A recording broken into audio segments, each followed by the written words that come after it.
which is really good for beginners. You're going to be doing toe touches, but not standing. You're going to be sitting down with your feet going up, and you're going to touch your toes. So this is what you do. Lie on your back with your feet raised up and your legs about 90 degrees, okay? Now, this might not necessarily be for beginners, but for most people, it should be doable. So in this exercise, you're going to engage your lower abdominals as you lift your upper body off the mat. Reach your hands toward your toes, pausing for 1 to 2 seconds at the top, then slowly lower back down. I would recommend doing 1 to 3 sets of about 12 to 18 repetitions every other day.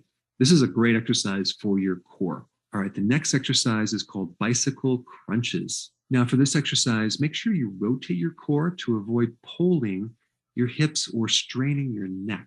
Then you're going to stabilize your lower back to the floor and then draw your shoulders away from your ears. So this is how to do it. Just lie on your back with your knees and your heels flat on the floor. Interlace your fingers at the base of your skull. Then you're going to come into a starting position by engaging your core, lifting your upper body from the floor and raising your knees so they're directly above your hips. Now, on the exhale, twist your torso as you bring your right elbow and your left knee towards each other. At the same time, straighten and extend your right leg. Hold this position for a 1 to 2 count before inhaling to the starting position. Then do the opposite side. This is 1 repetition. So you're going to do 2 to 3 sets of 8 to 18 repetitions, depending on where your fitness level is. All right, number 3, burpees. These are pretty tough. Now, these burpees are a very explosive exercise that will really activate your abdominal muscles.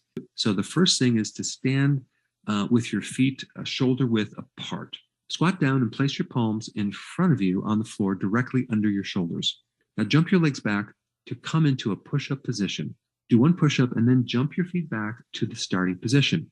Raise your arms overhead as you explosively jump. Upon landing, lower back down to the squat position. You want to do between 6 to 10 sets of 12 to 25 repetitions. Now, realize you got to work up to this because it's going to take some time to get used to this exercise. It's pretty intense. All right, number 4, the boat pose. This exercise will really build your abs and spinal muscles. All right, this is how you're going to do it. From a seated position, lean back on your buttocks and tailbone. Raise your legs into the air and form a V shape. Extend your arms in front so they're parallel to the floor. Now you're going to hold that position for about 1 minute and repeat this 2 to 3 times. Number 5, the forward plank. Holding a plank position takes a lot of strength and endurance, and it's going to hit your abs, your back, and your core. The plank is one of the best exercises for core conditioning, but it can also work your glutes and hamstrings and really help your posture and your balance. So the first thing you're going to do is rest your forearms on the floor with your elbows directly underneath your shoulders and your hands facing forward so that your arms are parallel. Extend your legs out beneath you and rest your toes on the floor. Your body should form 1 straight line from your shoulders to your heels. Squeeze your entire core, glutes, quads, and tuck your butt under a little to keep your lower back straight. Now make sure you do not drop your hips or raise your butt upwards towards the ceiling. Keep things very, very level. And you want to make sure that your head is positioned so your neck is in a neutral position and your focus is on your arms.